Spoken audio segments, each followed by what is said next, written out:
Hello guys, welcome back to another episode of the making of my Philippine-made, custom-made ALAMA guitar. Oh, that is a mouthful of words, but if you haven't watched episode 1 and 2, I would suggest that you do so, and without wasting your time, without further ado, let's begin. So on the last episode, we've seen William planing the back and front sides so that when the two halves are glued together, they are straight and true. Now comes the part where he is in the process of making the guitar's backstrip inlay.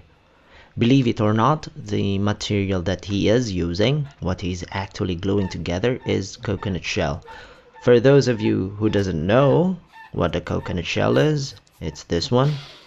It comes from a mature coconut fruit of the coconut tree. So the shells are usually used for ornaments, charcoal.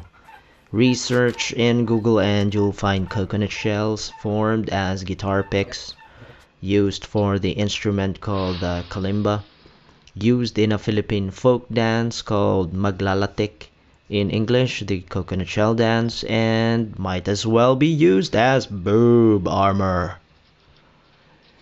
Coconut shell products are very abundant to find in the Philippines, but is rarely used in guitar making. William makes great use of such a simple material and makes it into a beautiful, functional element in his guitars. You'd be surprised to know that he also uses it for the purfling, rosette, headplate, bridge, and the fretboard. Very unconventional, but makes his guitars one of a kind. A black and white strip inlay will also be used to outline the coconut backstrip inlay. The backstrip is done and is now ready to be glued on.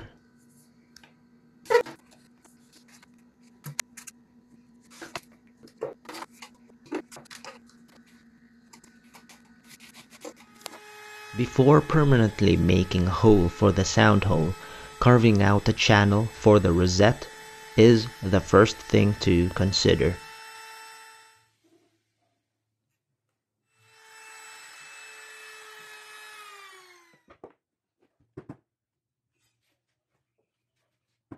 Once again, the material he's going to use for the rosette is coconut shell with a black and white stripe outline.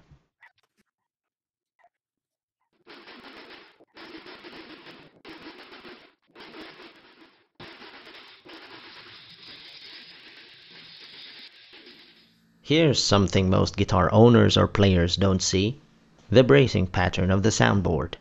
There are many different types of bracing patterns, but there is one pattern that has stood the test of time.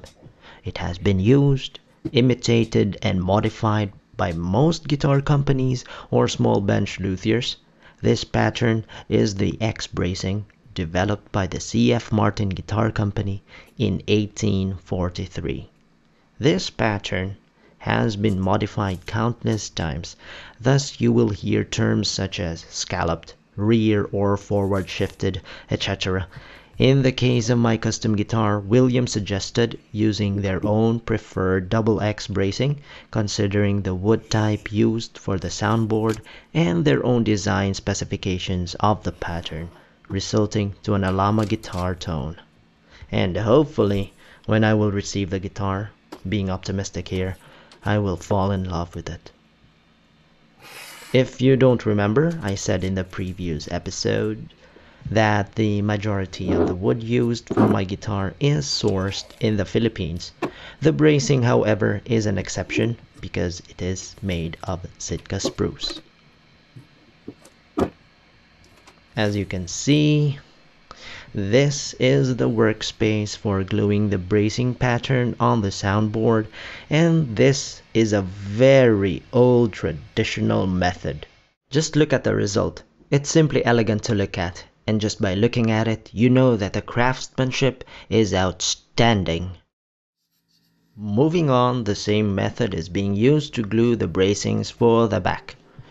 You may not have noticed, but the ambient temperature he's working on is around 30 degrees, which is very typical if you're in the Philippines, and with a relative humidity of 45 to 50 degrees. Well guys, this is where we'll end the episode. Episode 4 is on the making and may be released a few days or weeks from now. If you like this video, kindly click on the like button. If you want to know more about ALAMA guitars, links on the description box below. And to always be updated and not miss any of the upcoming episodes, click on the subscribe button and the bell button. And don't forget, suportahan natin ang gawang Pinoy.